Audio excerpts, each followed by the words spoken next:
Hi friends, insurance technical पर आपका बहुत बहुत स्वागत है।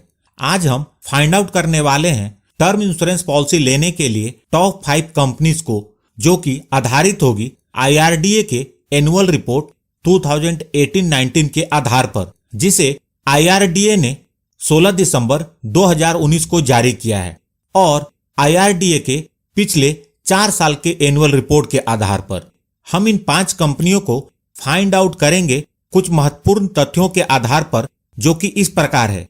सबसे पहले numbers of claims handled by insurance company, उसके बाद claim settlement ratio of last year, claim settlement ratio of last 5 years, amount settlement ratio of last year, amount settlement ratio of last 5 years, claim rejection ratio of last year और solvency margin of company.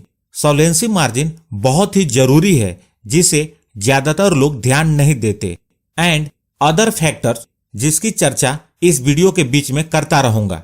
इसके पहले मैंने video बनाई थी last year claim settlement ratio के बारे में, जिसमें मैंने लास्ट ईयर के क्लेम सेटलमेंट रेशियो पर विस्तार से चर्चा की थी। तो इस वीडियो में मैं उस पर बहुत ज्यादा चर्चा नहीं करने वाला हूं। आप सभी इंश्योरेंस कंपनियों के क्लेम सेटलमेंट रेशियो और उन्होंने कितने क्लेम हैंडल किए हैं और कितने क्लेम सेटल्ड किए हैं, इसे आप स्क्रीन पर देख सकते हैं। अब यहां पर हम उन कंपनियों को देखेंगे जिन्होंने लास्ट ईयर 2000 से ज्यादा क्लेम हैंडल किए हैं। यहां पर हम उन कंपनियों को बाहर करेंगे जिन्होंने 2000 से कम क्लेम हैंडल किए हैं। इसका मुख्य कारण यह है कि जिस कंपनी ने ज्यादा क्लेम हैंडल किए हैं, इससे उनकी क्लेम को हैंडल करने की स्ट्रेंथ का पता चलता है। यहां पर 10 कंपनियां ऐसी हैं जिनके पास लगभग 500 से लेकर 1300 तक क्लेम आए थे। इनको बाहर करने के बाद अब अपने पास 14 कंपनियां बचती हैं, जो इस प्रकार हैं। इन 14 कंपनी में से उन कंपनीज को हम बाहर करेंगे जिनका claim settlement ratio last year 95% से कम है। दोस्तों, क्लेम सेटलमेंट रेशियो का मतलब है इंश्योरेंस कंपनी के पास कितने क्लेम आए और उसमें से इंश्योरेंस कंपनी ने कितने % क्लेम सेटल्ड किए। यहां पर इंडिया फर्स्ट और श्रीराम का सेटलमेंट रेशियो 95% से कम है। अब हमारे पास 12 कंपनियां बचती हैं। अब हम इनका लास्ट 5 ईयर्स का क्लेम सेटलमेंट रेशियो देखेंगे। तो दोस्तों, लास्ट 5 ईयर्स के क्लेम सेटलमेंट रेशियो के आधार पर देखें तो LIC नंबर 1 पर है और इसका सेटलमेंट रेशियो लगातार 98% के आसपास ही रहा है। इस साल इसका क्लेम सेटलमेंट रेशियो 0.25% कम हुआ है। यहां आप देख सकते हैं HDFC लाइफ ने कंसिडरेबल इंप्रूवमेंट की है। इसका क्लेम सेटलमेंट रेशियो 2014-15 में 90.5% था, वहीं 18-19 में यह 99% से भी ज्यादा है। अब बात करते हैं लास्ट 5 ईयर्स के अमाउंट सेटलमेंट रेशियो की। आप यहां देख सकते हैं, यहां भी LIC नंबर 1 पर है और इसके अमाउंट सेटलमेंट का रेशियो 95% के आसपास है। यहां ध्यान देने वाली बात यह है कि LIC, Max Life, Tata AIA, ICICI Prudential 1 to 4 position में numbers of claim settlement ratio में भी थे और अमाउंट सेटलमेंट रेशियो में भी है। इसके अलावा जो 8 कंपनियां हैं, उनकी रैंकिंग ऊपर नीचे हुई है। यहां भी ध्यान देने वाली बात यह है कि HDFC लाइफ ने यहां भी कंसिडरेबल इंप्रूवमेंट की है। इसका अमाउंट सेटलमेंट रेशियो 2014-15 में सिर्फ 65.55% था, वहीं 2018-19 में लगभग 92% है। ओवरऑल भी यदि हम देखें तो सेटलमेंट बहुत ही अच्छा होता जा रहा है, जो कि एक अच्छी बात है। अब हम क्लेम सेटलमेंट रेशियो और अमाउंट सेटलमेंट रेशियो को इक्वल वैल्यू देते हैं और इन दोनों को जोड़कर 2 से डिवाइड करते हैं, तो हमें क्लेम सेटलमेंट और अमाउंट सेटलमेंट का एवरेज मिल जाएगा। यहां पर आप इन दोनों के एवरेज को देख सकते हैं। जैसा कि आप देख सकते हैं, LIC नंबर 1 पर है, वैसे भी LIC इंडिया की नंबर 1 कंपनी है। अब बात करते हैं सॉल्वेंसी मार्जिन के बारे में। दोस्तों, सॉल्वेंसी मार्जिन का मतलब है एक इंश्योरेंस कंपनी ने जितने सम इंश्योर्ड की पॉलिसी सेल की है और उन पॉलिसी में जो अनुमानित क्लेम्स हैं उसके अगेंस्ट में इंश्योरेंस कंपनी ने कितना पैसा रिजर्व में रखा हुआ है। मतलब एक कंपनी का जितना अनुमानित क्लेम है, यदि उसका रिजर्व भी उतना ही है तो सॉल्वेंसी मार्जिन 1 हुआ।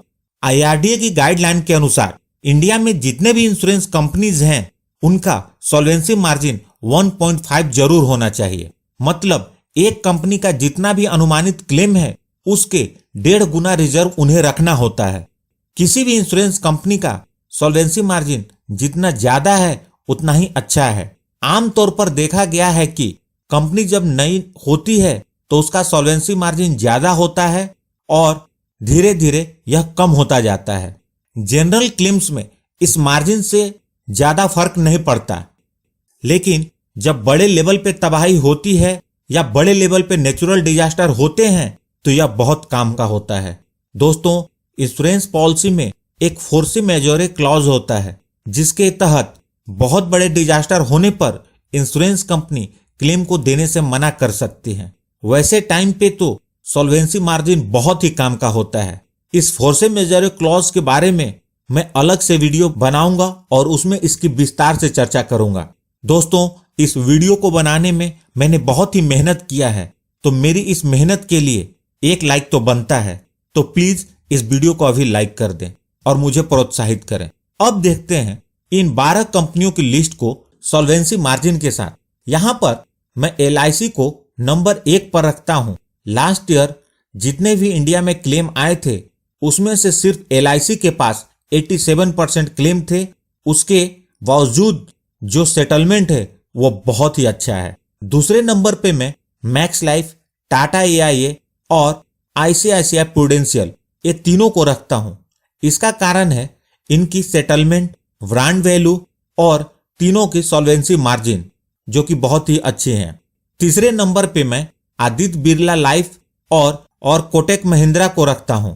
कोटक महिंद्रा को ऊपर लेने का जो मेन रीजन है इसका सेटलमेंट और 3 से ऊपर का सॉल्वेंसी मार्जिन। उसके बाद 4th नंबर पे मैं SBI लाइफ और बजाज अलायंस इनको रिकमेंड करता हूं। इनको रिकमेंड करने का जो मेन रीजन है इनकी ब्रांड वैल्यू और बजाज को ऊपर प्रमोट करने का जो मुख्य कारण है इसका हाई सॉल्वेंसी रेशियो। इसके बाद 5th नंबर पर मैं रखता हूं HDFC लाइफ को। इसका जो मेन कारण है लास्ट ईयर में एक्स्ट्रा ऑर्डिनरी परफॉर्मेंस, जिसकी चर्चा मैंने क्लेम और अमाउंट सेटलमेंट रेशियो के टाइम पे की थी। तो किसी कंपनी के अच्छे एक्शन को हमें अप्रिशिएट करना चाहिए। तो हमने जो अभी डिस्कस किया उसके अकॉर्डिंग टॉप 5 कंपनियां कुछ इस प्रकार हैं। यहां पर एक और इंपॉर्टेंट एक्सपेक्ट है numbers of claims rejected by insurance company in last year. दोस्तों, क्लेम सेटलमेंट रेशियो यह बताता है कि इंश्योरेंस कंपनी ने टोटल आए क्लेम में से कितने क्लेम सेटल किए। जो क्लेम बच गए उसके साथ इसका कोई रिलेशन नहीं है। वो पेंडिंग भी हो सकते हैं, अनक्लेम्ड भी हो सकते हैं और वो रिजेक्टेड या रेपुडेटेड भी हो सकते हैं। इसलिए यहां पर इन कंपनियों ने कितने क्लेम रिजेक्ट किए हैं यह देखना भी जरूरी है। तो ये सभी कंपनियां क्लेम रिजेक्शन रेशियो के साथ आप यहां देख सकते हैं। अपने सिलेक्टेड कंपनियों में लास्ट ईयर HDFC, LIC और टाटा ने सबसे कम क्लेम रिजेक्ट किए हैं। वहीं SBI लाइफ और बजाज ने सबसे ज्यादा क्लेम रिजेक्ट किए हैं। ये दोनों बहुत ही अच्छे ब्रांड हैं। इसके बावजूद हर 100 क्लेम्स में से 4 से ज्यादा क्लेम रिजेक्ट कर रहे हैं। तो कहीं ना कहीं इन कंपनियों को अंडरराइटिंग प्रोसेस या क्लेम प्रोसेस या दोनों को एनालाइज करने की जरूरत है। यहां पर इन्हें फाइनल रिकमेंडेशन में रखना उचित नहीं होगा। यहां पर LIC जो कि बेस्ट है, लेकिन ध्यान दें इसका प्रीमियम भी थोड़ा ज्यादा है। अब हम सिर्फ प्राइवेट कंपनियों की बात करते हैं तो अपनी फाइनल रिकमेंडेशन कुछ इस प्रकार है जिसे आप यहां देख सकते हैं। Next important aspect is premium. वर्तमान में प्रीमियम बहुत ही फ्रीक्वेंटली चेंज हो रहा है, लेकिन अभी भी प्राइवेट कंपनी में मैक्स लाइफ नंबर 1 पर आएगी और बाकी कंपनी भी लगभग इसी सीक्वेंस में रहेंगी। आप प्लीज इसे ऑनलाइन चेक कर लें। दोस्तों, यहां ये मेरा पर्सनल एनालिसिस है जो मैंने न्यूट्रल होकर किया है। यदि आप मेरे से सहमत हैं तो कमेंट बॉक्स में एग्रीड लिखें और यदि आपकी राय अलग है तो कमेंट बॉक्स में अपनी राय जरूर व्यक्त करें। यदि आपको लगता है कि कुछ और पहलू को भी कंसिडर करना चाहिए तो उसे भी कमेंट बॉक्स में लिखें, मैं उसे अगली वीडियो के लिए जरूर कंसिडर करूंगा। यदि आपके पास कोई सजेशन है कि मैं किस टॉपिक पर वीडियो बनाऊं तो उसे भी कमेंट बॉक्स में लिखें।